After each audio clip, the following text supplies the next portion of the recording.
नमो श्रेष्ठं मनुमपि शचिपुत्रमत्र स्वरूपं रूपं तस्याग्रजमूरपुरीं माथुरीं गिष्ठवारीं राधाकुण्डं गिरिवरमः राधिका माधवशं प्राप्तजस्यो प्रथितकृपया श्रीगुरुतं नतोऽस्मि।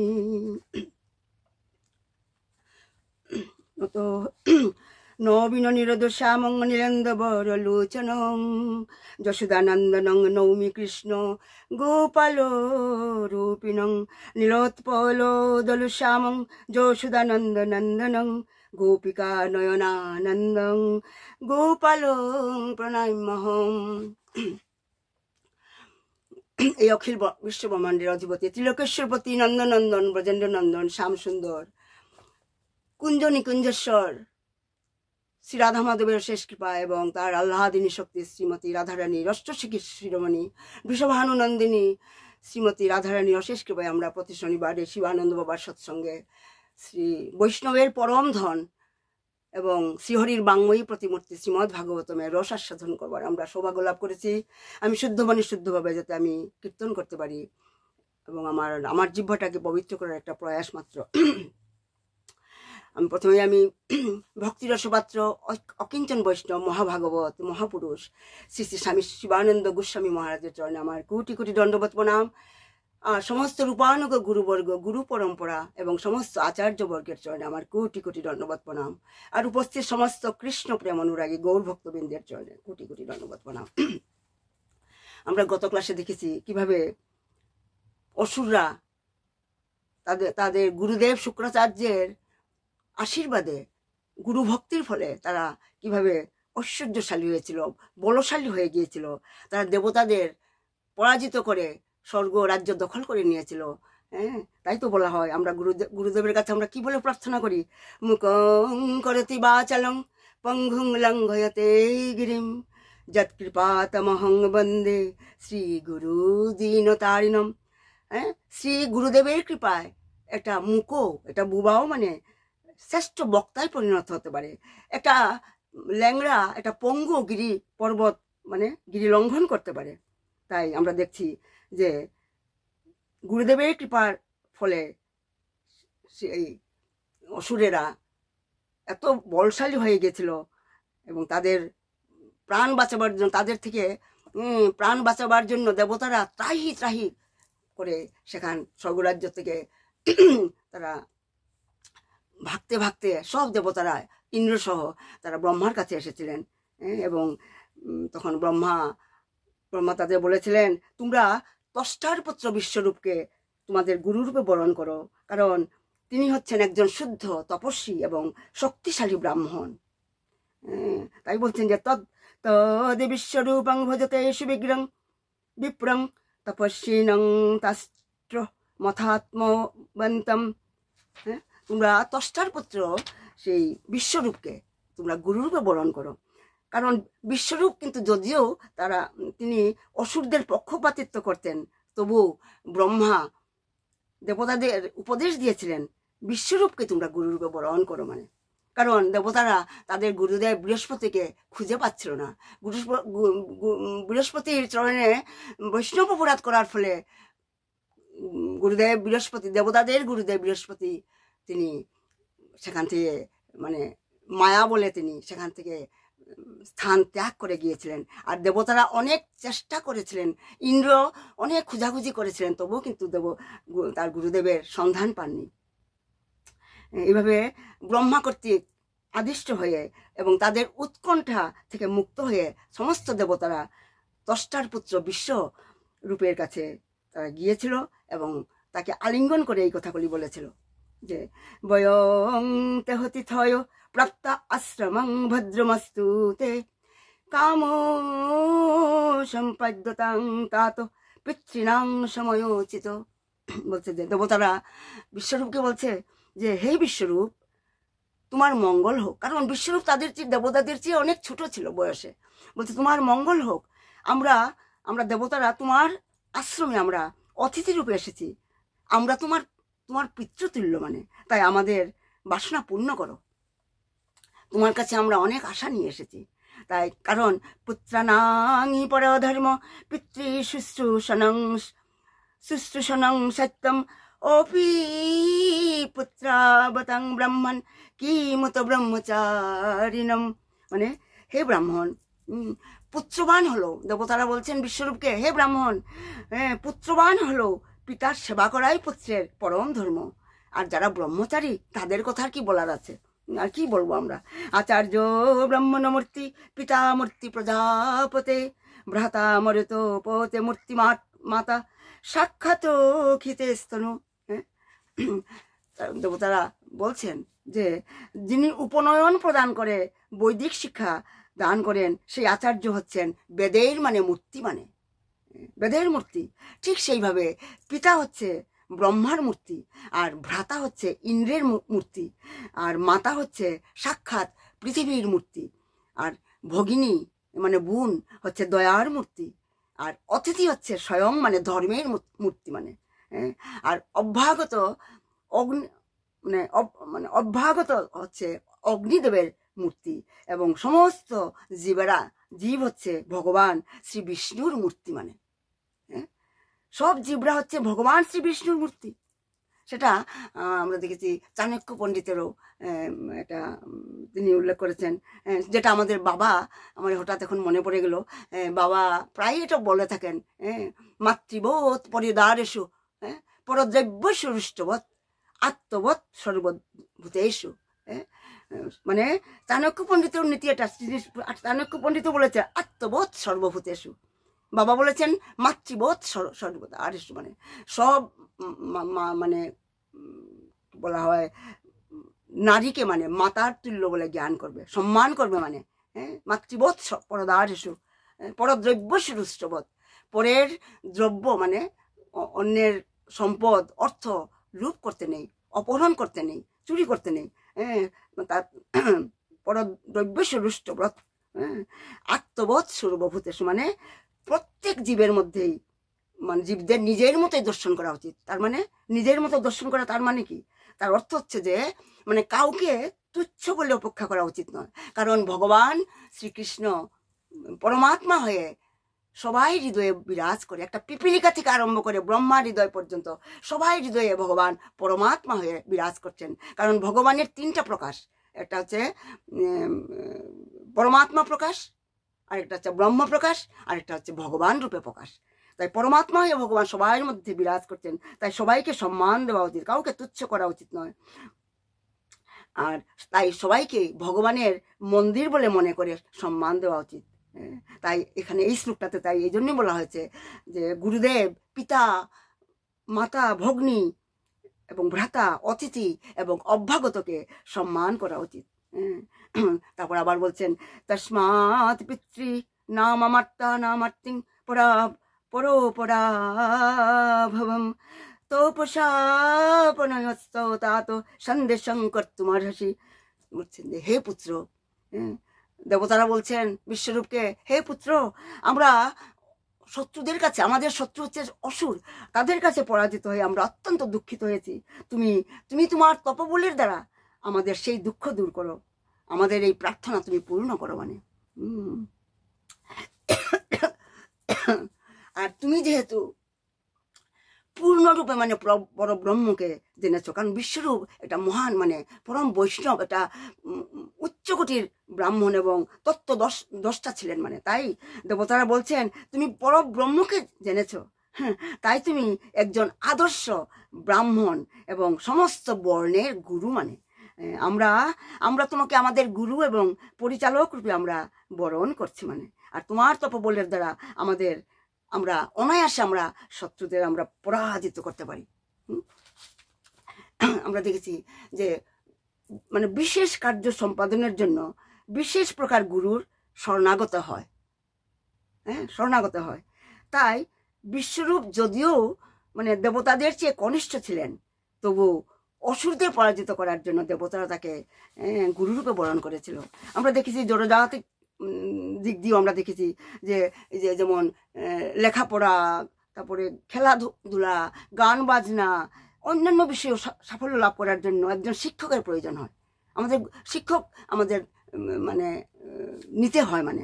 হ্যাঁ, কারণ এই জন্য যে ব্যক্তি মানে যে বিষয়ে সাফল্যরা অর্জন করতে চায় তাকে সেই বিষয়েই মানে অভিজ্ঞ ব্যক্তির শরণাপন্ন হতে হয়।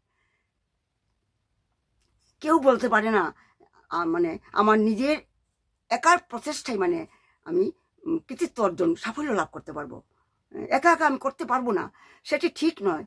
যেভাবে আপনার উদাহরণ দিতে পারি, আপনার মন দিয়ে শুনবেন। যেমন পড়াশোনায় মানে রেজাল্ট ভালো করার জন্য এক কথা বলতে গেলে পড়াশোনায় কৃতিত্ব মানে অর্জন করতে গেলে একজন অভিজ্ঞ শিক্ষককে গুরুরূপে বরণ করতে হয়। আর গানে সাফল্য লাভ করতে গেলে একজন অভিজ্ঞ গায়ককে মানে অভিজ্ঞ গানের শিক্ষককে গুরুরূপে বরণ করতে হয়। ভালো ফুটবল খেলোয়াড় হতে গেলে একজন অভিজ্ঞ এবং দক্ষ কোচ বলা হয়, তাকে গুরুরূপে বরণ করতে হয়। তেমনি ঠিক সেইভাবে আমি কে, হু এম আই, আর ভগবানকে, আমি কে, ভগবান কে, আমি এই জড়জগতে কেন আবদ্ধ হয়ে পড়েছি, কেন আমি এই এই মৃত্যুর বন্ধনে আমি আবদ্ধ হয়েছি, বারবার জন্ম নিচ্ছি, আমি কোথা থেকে এসেছি, আমি কোথায় ছিলাম, আমি কে, যে প্রশ্নগুলি সনাতন গোস্বামী চৈতন্য মহাপ্রভুকে করেছিলেন। আমি নিশ্চয়ই চৈতন্য চরিত্র এগুলো আমরা রসাস্বাদন করেছি। সনাতন গোস্বামী বলেছিলেন তার তত্ত্ব সিদ্ধান্তের কথা, যে জীবতত্ত্বের কথা, দেহতত্ত্বের কথা, আমি কে, হু এম আই, আমি মৃত্যুর পর আমি কোথায় যাব, এই যে প্রশ্নগুলি, এই প্রশ্নগুলি, আর বৈকুণ্ঠ জগৎ কোথায়, কি করে আমরা আমাদের চিন্ময় জগতে আমরা গোলক বৃন্দাবন বনে আমরা ফিরে যেতে পারবো জন্ম মৃত্যুর বন্ধন থেকে মুক্ত হয়ে, এইগুলি জানতে গেলে এবং আধ্যাত্মিক জীবনে মানে সফলতা লাভ করতে গেলে কি হতে হবে, ভগবান শ্রীকৃষ্ণের সত্য ভক্ত একজন মহাভাগবত শ্রী বৈষ্ণবকে অবশ্যই গুরুর ব্যবহার করতে হবে, তাকে গুরু বরণ করতে হবে। তাই জড়জাগতিক মানে তথাকথিত যারা শিক্ষক, যাদের সাহায্যে এই জড়জগতে আমরা যা কিছু আমরা লাভ করি না কেন, তা কিন্তু সবেই কিন্তু ক্ষণভঙ্গুর, সবেই ক্ষণভঙ্গুর। মৃত্যু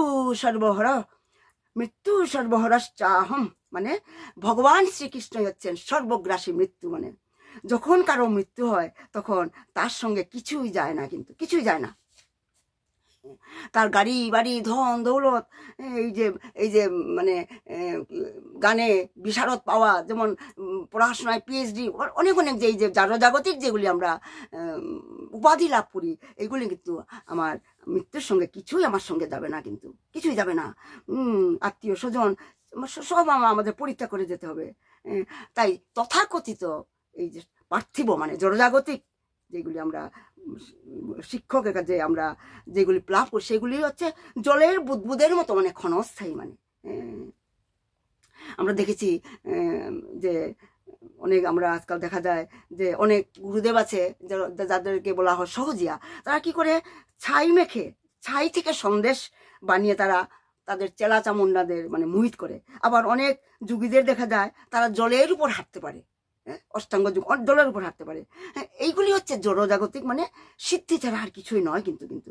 কিন্তু যারা অজ্ঞ ব্যক্তি তারা কিন্তু এদের প্রতি সহজেই আকৃষ্ট হয়ে যায় মানে আমরা দেখেছি অনেক মানে আমরা বৃন্দাবনে যখন দেখি বা অনেক জায়গায় আমরা দেখেছি মানে গেরুয়া বসন পরা দাড়ি আছে, দাড়ি লম্বা দাড়ি তথাকথিত অনেক সাধু আছে দেখা যায়, তারা 24 ঘন্টা কিন্তু মানে কি বলে আমি জানি না এখন বলা ঠিক হবে কিনা, তারা গাঁজা মানে এইসব পান করে মানে খেয়ে চুর হয়ে পড়ে থাকে।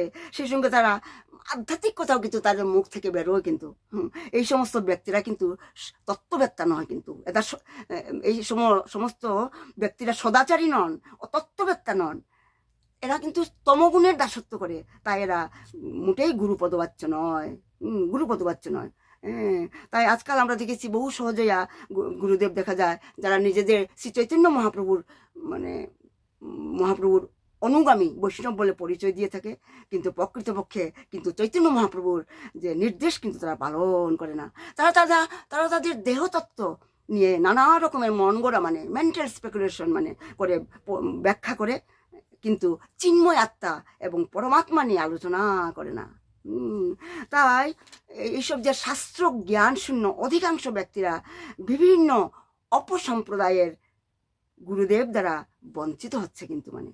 আর এইসব অপসম্প্রদায়গুলি হচ্ছে কি, এইসব অপসম্প্রদায়গুলি হচ্ছে আউল বাউল, তারপরে বলা হচ্ছে নেড়াবেরি নেড়ানেরি, আউল বাউল নেড়ানেরি, সাই, দরবেশ, সখী ভেকি, স্মার্ত, জাতগুসাই, সহজিয়া, অতিবাড়ি, গৌরাঙ্গ নাগরী এবং চূড়াধারী, এগুলি হচ্ছে অপসম্প্রদায়। এগুলি তাই সৎ সম্প্রদায়ের গুরু গ্রহণ না করলে তিনি বৈষ্ণব হতে পারেন না। অতএব তিনি গুরু হবেন কি করে? তাই সম্প্রদায়বিহীন গুরুর কাছ থেকে মন্ত্র গ্রহণ করলে সেই মন্ত্র ফলপ্রদক মানে ফলদায়ক হয় না মানে। সেই সম্বন্ধে পদ্মপুরাণও মানে উল্লেখ করা হয়েছে মানে যে সম্প্রদায়বিহীনা যে মন্ত্রাস্তে বিফলা মতা শ্রী ব্রহ্মা রুদ্র সনকা বৈষ্ণবা খ্যাতিপাবনা, মানে সম্প্রদায়ভুক্ত সম্প্রদায় স্বীকৃত মানে আচার্যগণের দ্বারা উপদিষ্ট মন্ত্র ব্যতীত অন্য মন্ত্রসমূহ ফলপ্রদ হয় না মানে। আর সেই সম্প্রদায় কি কি? সেটা হচ্ছে শ্রী সম্প্রদায়, ব্রহ্ম সম্প্রদায়, রুদ্র সম্প্রদায় এবং চতুর্ষণ সম্প্রদায়ভুক্ত বৈষ্ণবগণ জগৎ পাবন মানে। শ্রী সম্প্রদায় মানে যে লক্ষ্মীনারায়ণ যারা, তাদের ইষ্ট দেব যারা লক্ষ্মীনারায়ণ, তাকে শ্রী সম্প্রদায় বলা হয়। আর ব্রহ্ম সম্প্রদায় সেটা হচ্ছে আমরা যে বাবার আমরা হচ্ছে ব্রহ্ম মধ্যাচার্য গৌড়ীয় সম্প্রদায় আমরা। বাবা সেটা নিজের হাতে আমাকে একটা কাগজে লিখে দিয়েছিলেন আমি যখন জিজ্ঞেস করেছিলাম আমাদের সম্প্রদায় কি। ব্রহ্ম মধ্যাচার্য গৌড়ীয় সম্প্রদায়। আর রুদ্র সম্প্রদায় যেটা হচ্ছে মহাদেব, রুদ্র সম্প্রদায় সেটাও কিন্তু বৈষ্ণব রুদ্র সম্প্রদায়। এবং চতুর্ষণ সম্প্রদায়, চতুর্ষণ মানে সেই সনক সনাতন সনন্দ সনত কুমার, তাদের এই চারটা সম্প্রদায় হচ্ছে বৈষ্ণব সম্প্রদায় মানে। এটা হচ্ছে শ্রী ব্রহ্ম রুদ্র চতুর্ষণ, এই চারটি সম্প্রদায়ের দ্বারা ভগবান শ্রীকৃষ্ণ থেকে গুরু শিষ্য পরম্পরাক্রমে এই জড়জগতে নেমে এসেছে মানে। তাই শ্রী সম্প্রদায়ের আচার্য হচ্ছেন রামানুজাচার্য, আর ব্রহ্ম সম্প্রদায়ের আচার্য হচ্ছেন মধ্যাচার্য, আর রুদ্র সম্প্রদায়ের আচার্য হচ্ছেন বিষ্ণুস্বামী, এবং চতুর্ষণ সম্প্রদায়ের আচার্য হচ্ছেন নিম্বাকাচার্য মানে। এই সমস্ত মহান আচার্যগণ শ্রী চৈতন্য মহাপ্রভুর আবির্ভাবের বহু পূর্বে এই পৃথিবীতে মানে অবতীর্ণ হয়ে সমস্ত কুসংস্কারের বিরুদ্ধে তারা প্রবলভাবে প্রচার করেছিলেন মানে। আর ভগবান শ্রী যিনি কৃষ্ণাস্তু ভগবান যিনি স্বয়ং ভগবান ব্রজেন্দ্র নন্দন, যিনি যশোদানন্দন, যিনি এই কলিযুগে মাত্র 550 বছর আগে ভক্তরূপে এসে নরলীলা করে চৈতন্য মহাপ্রভু হয়ে এসেছেন, তিনি কিন্তু এই চারটি সম্প্রদায়কে তিনি স্বীকার করেছেন। আর এই চারটি বৈধ সম্প্রদায়ের বাইরে যে সমস্ত মনগড়া সম্প্রদায় নিজেদের চৈতন্য মহাপ্রভু অনুগামী বলে পরিচয় দেয়, সেগুলি হচ্ছে অপসম্প্রদায় ভুক্ত মানে। তাই তো বলা হয় অবৈষ্ণব মুখ গিরিণং পুতং হরি কথা মৃতম শ্রবণং নৈব কর্তব্যং সর্পোদিষ্টং যথাপয়। মানে সম্প্রদায়বিহীন অবৈষ্ণবের মুখে পবিত্র হরিকথা শ্রবণ করা উচিত নয়, কিন্তু সেটা মানে একটা মানে সর্ব উচ্ছিষ্ট দুধের মতো ক্ষতিকারক মানে ক্ষতিকারক। দুগ্ধ হচ্ছে পবিত্র বস্তু, সেই দুধ সেবন করলে তুষ্টি পুষ্টি ক্ষুধা নিবৃত্তি হয়, কিন্তু ওই যে সেই উৎকৃষ্ট দুধ যখন সর্পের মানে উচ্ছিষ্ট হয়ে যায়, তখন সেই দুধের ক্রিয়া না করে বিষেরই ক্রিয়া করে থাকে মানে। ঠিক সেইভাবে শুদ্ধ বৈষ্ণবের মুখনিশ্চিত পবিত্র হরিকথা শ্রবণে জীবের হৃদয়ে ভগবত ভক্তির মানে ভক্তি উন্মেষ করে মানে। কিন্তু নাম অপরাধী অবৈষ্ণব ব্যক্তির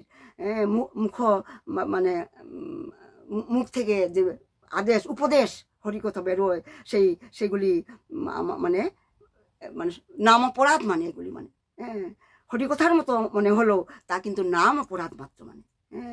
তাই আমরা দেখছি ব্রহ্মা, আমাদের পরমপিতা ব্রহ্মা তাই দেবতাদের তিনি সঠিক মার্গদর্শন করিয়াছিলেন, যে বলছিলেন যে তোমরা উপযুক্ত, কারণ বৃহস্পতি এখন নেই তোমাদের গুরুদেব, তাই তার অবর্তমানে তোমরা এই বিশ্বরূপের যিনি হচ্ছেন পরম বৈষ্ণব পরম উচ্চকোটির ব্রাহ্মণ তত্ত্ববেত্তা, তার কাছে তোমরা মানে তার আশ্রয় নাও মানে তাকে গুরুরূপে বরণ করো মানে। তারপর তাই তাই দেখা গেছে, যদিও মানে বিশ্বরূপ দেবতাদের থেকে কনিষ্ঠ, বয়সে কনিষ্ঠ ছিল, হ্যাঁ, তাই আমরা দেখছি যে দেবতারা তখন বললেন, মানে বিশ্বরূপ যখন ইতস্তত করছিল, হ্যাঁ, তখন দেবতারা বললেন, ন গর্হন্তি হার্থেষু যবিষ্ঠাগ্রভি অবাদনম ছন্দোভ্য অন্যত্র ন ব্রহ্মণ বয়োজ্যেষ্ঠস্য কারণম। দেবতারা বললেন, হে বিশ্বরূপ, আমাদের কনিষ্ঠ হলো, তুমি মনে মানে মানে তুমি চিন্তা করো না, আশঙ্কা করো না তুমি, কারণ বৈদিক মন্ত্রের ক্ষেত্রে এই শিষ্টাচার মানে প্রযোজ্য নয়। কারণ বৈদিক মন্ত্র ব্যতীত অন্য সমস্ত ক্ষেত্রে মানে জ্যেষ্ঠত্ব মানে নির্ধারিত হয় বয়সের পরিপ্রেক্ষিতে মানে। কিন্তু বৈদিক মন্ত্র উচ্চারণে অধিক উন্নত হলে কনিষ্ঠও কিন্তু জ্যেষ্ঠের প্রণম্য হয়, মানে প্রণামের যোগ্য হয়। অতএব যদিও সম্পর্কের দিক থেকে তুমি আমাদের কনিষ্ঠ, তবুও তুমি আমাদের পুরোহিত হবে, তুমি আমাদের গুরু হবে, সেই জন্য তুমি মনে কোনো সংকোচ করো না। তাই তো বলা হয় যে বৃদ্ধত্বং বয়সাবিনা, মানে বয়সে বড় না হলেও কিন্তু জ্যেষ্ঠ হওয়া যায়। কিভাবে? কেউ যদি জ্ঞানে বরিষ্ঠ হয় তাহলে বয়সে জ্যেষ্ঠ না হলেও সে জ্যেষ্ঠ। আর দেবতাদের সম্পর্কে বিশ্বরূপ হচ্ছেন কনিষ্ঠ ছিলেন, কারণ তিনি ছিলেন তাদের ভ্রাতুষ্পুত্র, কিন্তু দেবতারা তাকে পুরোহিত রূপে বরণ করতে চেয়েছিলেন, তাই তাকে তাদের প্রণাম করতে হয়েছিল। দেবতারা তাকে এইভাবে স্পষ্টভাবে তাকে বুঝিয়েছিলেন যে তাতে তার কোনো সংকোচের কারণ নেই, কারণ বৈদিক জ্ঞানে তিনি যেহেতু প্রবীণ, বয়সে ছোট হলেও তার অনেক জ্ঞান, কারণ তত্ত্ববেত্তা তিনি, তত্ত্বদ্রষ্টা মানে তিনি, হ্যাঁ, তাই তা বলছেন, দেবতারা তাকে মানে সান্ত্বনা দিচ্ছেন যে তুমি বৈদিক জ্ঞানে আমাদের চেয়ে প্রবীণ তুমি, তাই তুমি আমাদের পুরোহিত হওয়ার উপযুক্ত। মানে ঠিক যেভাবে চাণক্য পণ্ডিত উপদেশ দিয়েছেন, মানে কি বলেছেন চাণক্য পণ্ডিত, নিচাদ অপত্যমং জ্ঞানম, মানে নিম্নবর্ণের মানুষের কাছ থেকে জ্ঞান লাভ করা যায়। হ্যাঁ, কিভাবে? যেভাবে সমাজের সর্বোচ্চ বর্ণ, ব্রাহ্মণ তো সর্বোচ্চ বর্ণ না আমাদের এই বর্ণাশ্রম ধর্মের, ব্রাহ্মণ, ক্ষত্রিয়, বৈশ্য, শূদ্র, যেভাবে ব্রহ্মচর্য, গার্হস্থ্য, বানপ্রস্থ, সন্ন্যাস, সেইভাবে আমরা সমাজের সর্বোচ্চ বর্ণ হচ্ছে ব্রাহ্মণরা হচ্ছে সকলের শিক্ষক, তাই না? কিন্তু ক্ষত্রিয়, বৈশ্য এবং শূদ্র পরিবারভুক্ত যদি কোনো ব্যক্তি যদি জ্ঞানী হন মানে তবে তাকে শিক্ষক রূপে বরণ করা যায়। তাই তো শ্রী চৈতন্য মহাপ্রভু রামানন্দ রায়কে তিনি সেই সম্বন্ধে তিনি বলেছিলেন, উপদেশ দিয়েছিলেন, সেটা আমি চৈতন্য চরিতামৃত থেকে উল্লেখ করছি। কিবা বিপ্র কিবা নিশি শূদ্র কেনে কয়, যেই কৃষ্ণ তত্ত্ববেত্তা সেই গুরু হয়। মানুষ ব্রাহ্মণ না শূদ্র, গৃহস্থ না সন্ন্যাসী, তাতে কিছু আসে যায় না। এগুলি সবাই হচ্ছে জড়জাগতিক উপাধি, মানে পারমার্থিক জ্ঞানে উন্নত ব্যক্তির এই সমস্ত উপাধিতে কিছু আসে না, মানে তাই পারমার্থিক জ্ঞান আপনার মন দিয়ে শুনবেন, সেখানে কিন্তু এইসব উপাধিতে কিছু আসে যায় না। সে কি একটা শূদ্র না চণ্ডাল, সে নাকি ক্ষত্রিয় না ব্রাহ্মণ, সেটাতে কিছু আসে যায় না। পারমার্থিক জ্ঞানে উন্নত হলে, সেটা পার্টিকুলারলি বলা হয়েছে। আচ্ছা, ঠিক আছে, কেউ যদি কৃষ্ণ ভক্তির বিজ্ঞানে উন্নত হন, তার সামাজিক স্থিতি যাই হোক না কেন তিনি গুরু হতে পারেন। তাই তো সুখদেব গোস্বামী তাই পরীক্ষিত মহারাজকে বলেছিলেন, সমস্ত দেবতারা যখন মহাতপস্বী বিশ্বরূপকে তাদের পুরোহিত হওয়ার জন্য অনুরোধ করলেন, তখন তারা অত্যন্ত প্রসন্ন হয়ে উত্তর দিয়েছিলেন।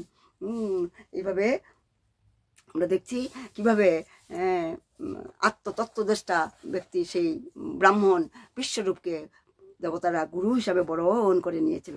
আমার সময় শেষ হয়ে গেছে। নিতাই গৌর সীতানাথ প্রেমানন্দে হরি হরি বল, হরি হরি বল। শিবানন্দ বাবা কি জয়, মহা কুম্ভ মেলা কি জয়, প্রয়াগরাজ কি জয়, সৎসঙ্গ কি জয়।